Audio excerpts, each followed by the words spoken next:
ఢిల్లీ కేంద్రంగా సిద్ధార్థ లూత్రా ప్రారంభించినటువంటి ఆపరేషన్ తాడేపల్లిలో జగన్మోహన్ రెడ్డికి తగిలిందా?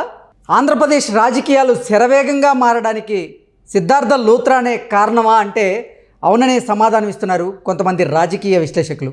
ఇక ఇదే అంశానికి సంబంధించి మనతో మాట్లాడేందుకు ప్రముఖ రాజకీయ విశ్లేషకులు, ప్రముఖ సీనియర్ జర్నలిస్ట్ సిఎస్ రావు గారు మనతో ఉన్నారు. ఆయనతో మాట్లాడదాం. Sir hi sir. Hello Krishna. Sir, Delhi కేంద్రంగా సిద్ధార్థ లూత్రా ప్రారంభించినటువంటి ఆపరేషన్ ఇప్పుడు తాడేపల్లిలో జగన్మోహన్ రెడ్డికి తగిలిందా? సిద్ధార్థ లూత్రానే ఇప్పుడు ఆంధ్రప్రదేశ్ రాజకీయాలు శరవేగంగా మారడానికి కారణమా? ఇప్పుడు జరుగుతున్నటువంటి రాజకీయ పరిణామాలన్నింటికీ సిద్ధార్థ లూత్రా ఆ 53 రోజుల పాటు చేసినటువంటి ప్లానే కారణమా అంటే ఏం చెప్తారు సార్? సో ఢిల్లీలో స్విచ్ నొక్కితే బల్బు తాడేపల్లి వెలుగుతున్నట్టు అనిపిస్తుంది, లేదా ఏపీలో వెలుగుతున్నట్టు అనిపిస్తుంది. సిద్ధార్థ లూత్రా 53 రోజుల పాటు చంద్రబాబు నాయుడు రిమాండ్లో ఉన్నప్పుడు ఏం చేశారు అని అంటే అందరూ అనుకునేది ఏంటంటే ఆయన బెయిల్ కోసం ప్రయత్నం చేశారు, ఆయన స్కిల్ డెవలప్మెంట్ కేసులో నిర్దోషిగా బయటికి తీసుకొచ్చేటువంటి ప్రయత్నం చేశారు అనేది సర్వసాధారణంగా అనుకుంటూ ఉంటారు. కానీ సిద్ధార్థ లూత్రా అప్పట్లో చేసినటువంటి ట్వీట్లు వాటన్నింటిని గమనిస్తే గురు గోవింద్ సింగ్ చేసినటువంటి రచనల్లో ఉండేటువంటి కోట్స్ని తీసుకొని ఆయన ట్వీట్ల రూపంలో ఇచ్చాడు. ఇచ్చినటువంటి ట్వీట్లో ఆయన రాబోయేటువంటి రోజుల్లో, చీకటి రోజుల్లో మనం పోరాడాల్సి వస్తుంది, కత్తితోటి పోరాడాల్సి వస్తుందని చెప్పి ఒక ట్వీట్ చేశాడు. ఆ తర్వాత కేవలం రాత్రే కాదు పగలు కూడా వస్తుందని చెప్పి ట్వీట్ చేశాడు.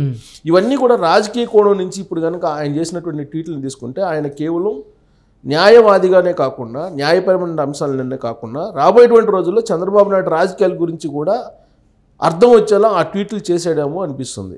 ఎందుకనంటే ఒకనొక మూమెంట్లో కడపకు సంబంధించినటువంటి ఆపరేషన్ చేశారు.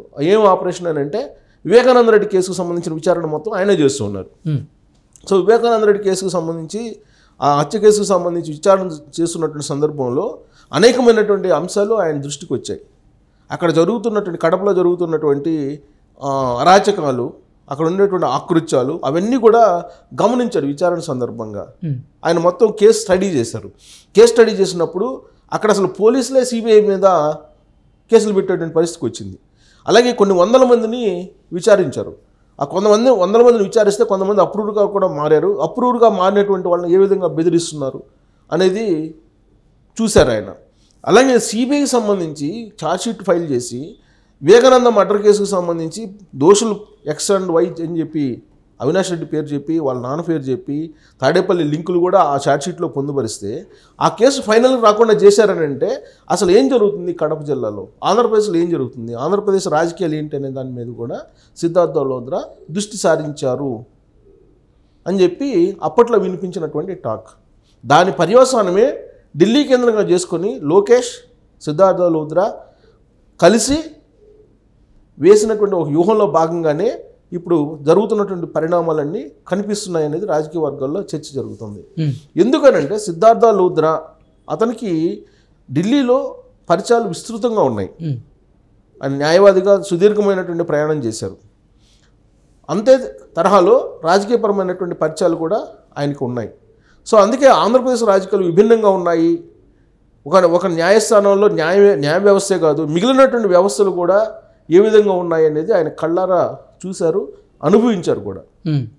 అందుకే ఒక ప్రముఖ న్యాయవాదిగా సమాజంలో, ఆంధ్రప్రదేశ్లో, ఏపీ సమాజంలో ఉన్నటువంటి వ్యవస్థల బలహీనత, నిర్వీర్యతను జీర్ణించుకోలేకపోయారు. అందుకే అక్కడ ఉండేటువంటి పరిస్థితులు మార్చాలని చెప్పి ఆయన నిర్ణయించుకున్నట్టు రాజకీయ వర్గాల్లో చర్చ జరుగుతుంది. తెలుగుదేశం పార్టీ వర్గాల్లో కూడా చర్చ జరుగుతుంది. అందరికీ అనుకున్నట్టు, అందరిలో చర్చ జరుగుతున్నట్టు కోట్ల రూపాయలు చెల్లిస్తేనే చంద్రబాబు నాయుడికి ఆయన అడ్వకేట్గా పనిచేస్తున్నారు అనేది అబద్ధం అని తెలుగుదేశం పార్టీ చెప్తోంది. కేవలం చంద్రబాబు నాయుడు యొక్క నాయకత్వం, చంద్రబాబు నాయుడు యొక్క రాజకీయ చతురత, చంద్రబాబు నాయుడు యొక్క రాజనీతి, వీటిని బేస్ చేసుకొని మాత్రమే సిద్ధార్థ లూత్రా ఆ కేసుని తను పర్సనల్గా తీసుకొని వాదించారు అనేటువంటి విషయాన్ని చెప్తూ ఉన్నారు. ఎందుకంటే హరీష్ సాల్వే కూడా యాడ్ అయ్యారు ఆ కేసులో. ముహుల్ రోహత్ గది అవతల వైపు ఉన్నారు. హరీష్ సాల్వే అలాగే సిద్ధార్థ లూత్రా ఇద్దరు కలిసి ఆ కేసుని డీల్ చేశారు.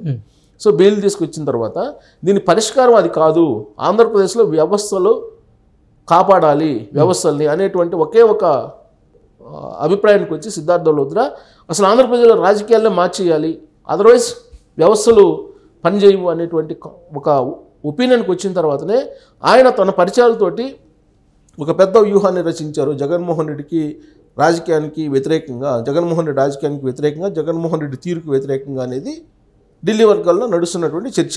దాంట్లో భాగంగా ఢిల్లీ వెళ్ళినటువంటి లోకేష్, సిద్ధార్థ లోద్రా అండ్ టీం అందరూ కలిసి వేసినటువంటి ప్లాన్లో భాగంగానే ప్రశాంత్ కిషోర్ చంద్రబాబు నాయుడు దగ్గరికి వచ్చారు. చంద్రబాబు నాయుడు తోటి మాట్లాడారు. అప్పటికే చంద్రబాబు నాయుడు దగ్గరికి రావడానికి ముందుగానే 5 నెలల ముందుగానే ఆల్మోస్ట్ ఈ సర్వేలు చేస్తూ ఉన్నారు. సిద్ధార్థ లోద్రా ఎంటర్ అయిన తర్వాత ఆ సర్వేల యొక్క పదును పెరిగింది. సో కాబట్టి ఇప్పుడు సర్వేలు చేస్తున్నటువంటి దానికి క్రాస్ చెక్ చేస్తూ తెలుగుదేశం పార్టీకి సంబంధించిన ఇన్ఛార్జీల యొక్క బలాలు ఏంటి, బలహీనతలు ఏంటి అనే దాని మీద లాస్ట్ 2 monthsలో మొత్తం సర్వేలు సీక్రెట్గా చేశారు. ఫేక్ సర్వేలు పక్కన పెట్టేశారు. ఫేక్ సర్వేలు పక్కన పెట్టేసి ఒరిజినల్ సర్వే, అసలు ఒరిజినల్ పిక్చర్ ఏంది అనేది తీసుకునేటువంటి ప్రయత్నం చేశారు. ఇదంతా కూడా సిద్ధార్థ లోద్రా పరిచయాలతోటి ప్రశాంత్ కిషోర్ చేత చేయించినటువంటి సర్వేలు. ప్రశాంత్ కిషోర్ జగన్మోహన్ రెడ్డి దగ్గర నుంచి చంద్రబాబు నాయుడు దగ్గరికి రావడానికి కారణం కూడా సిద్ధార్థ లోద్రా అనేది ఢిల్లీ వర్గాల్లో వినిపిస్తుంది. ఇంకోటి తాజా పరిణామాలు కనుక చూస్తే ఎప్పుడూ లేని విధంగా ఈసారి క్రిస్మస్కి ట్వీట్ చేయడం జరిగింది షర్మిల. ఎవరికి? లోకేష్. ప్లస్ తెలుగుదేశం పార్టీ ఆఫీస్కి క్రిస్మస్ కేక్ గిఫ్ట్ పంపించడం జరిగింది. సో ఇవన్నీ చూస్తుంటే కనుక పరిణామాలన్నీ చాలా వేగంగా మారుతూ ఉన్నాయి. మారడానికి కారణం ఏంటంటే కేవలం జగన్మోహన్ రెడ్డి సెంట్రిక్గా, జగన్మోహన్ రెడ్డిని కేంద్రంగా చేసుకుని జగన్మోహన్ రెడ్డి అనే అతన్ని ముఖ్యమంత్రి పీఠం మీద ఉండకూడదు, ముఖ్యమంత్రి పీఠం మీద ఉంటే వ్యవస్థలన్నీ పనిచేయవు, వ్యవస్థలను పనిచేయకుండా చేస్తారు అనేటువంటి అభిప్రాయానికి లోద్రా వచ్చిన తర్వాతనే ఆయన కూడా ఆంధ్రప్రదేశ్ రాజకీయాల మీద కాన్సన్ట్రేషన్ చేసి ఈ మొత్తం వ్యూహాలని పన్నారు. లోకేష్తో కలిసి లోకేష్ ఇచ్చినటువంటి ఫీడ్బ్యాక్ని తీసుకొని సిద్ధార్థ లోద్రా తనకు సలహాలు, అలాగే సిద్ధార్థ లోద్రాకు సంబంధించిన సహచరులు అందరూ కలిసి ఢిల్లీ కేంద్రంగా చేసుకొని వేసినటువంటి ఎత్తుగడలు, వేసినటువంటి వ్యూహాలని ఇప్పుడు అమలు జరుగుతున్నాయి. ఈ అమలు జరుగుతున్నటువంటి భాగంగానే తాజా పరిణామాలు చోటు చేసుకున్నాయి. సిద్ధార్థ లోద్రా వేసినటువంటి వ్యూహాల్లో భాగంగానే ప్రశాంత్ కిషోర్ రావడం కానీ, షర్మిల క్రిస్మస్ కేక్ పంపించడం కానీ, పులివెందులకి వెళ్ళకపోవడం కానీ, పులివెందుల క్రిస్మస్ వేడుకల్లో షర్మిల పాల్గొనకుండా ఉండడం కానీ, ఇవన్నీ కూడా సిద్ధార్థ లోద్రా వేసినటువంటి వ్యూహాల్లో భాగమే తాజా పరిణామాలు. ఇంకా రాబోయేటువంటి రోజుల్లో అనూహ్యమైనటువంటి పరిణామాలు చూడబోతున్నారనేది ఢిల్లీ వర్గాల నుంచి మనకు అందుతున్నటువంటి సమాచారం. ఇప్పటికే అనూహ్యమైనటువంటి పరిణామాలు మనం చూసాం. ఈ 4 రోజుల్లోనే మనం 2 పరిణామాలు చూసాం. పీకే రావడం, చంద్రబాబు నాయుడుతో భేటీ కావడం, క్రిస్మస్ రోజు షర్మిల కేక్ను పంపించడం, ఈ 2 అనూహ్యమైనటువంటి పరిణామాలు.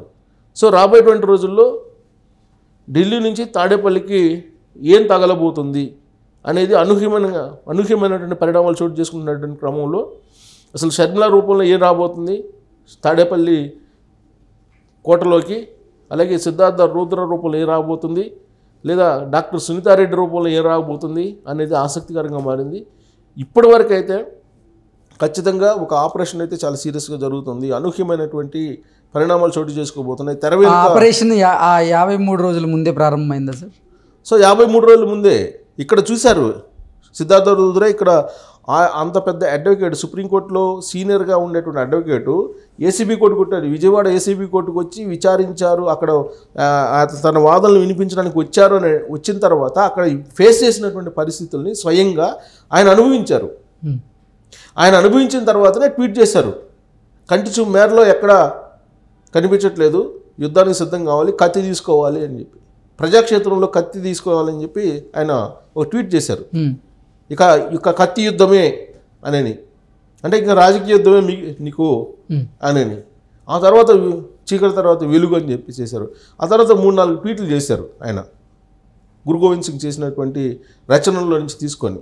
సో ఆ ట్వీట్లు వెనక కేవలం ఆ కేసులకు సంబంధించే కాదు, రాబోయేటువంటి రాజకీయ పరిణామాల గురించి కూడా ఆయన ట్వీట్ చేశారని చెప్పి మనం అన్వయించుకోవడానికి జరుగుతున్నటువంటి తాజా పరిణామాలను మనం వాటికి లింక్ చేసి మనం విశ్లేషణ చేసుకోవడానికి అవకాశం. Okay sir, thank you so much. Thank you.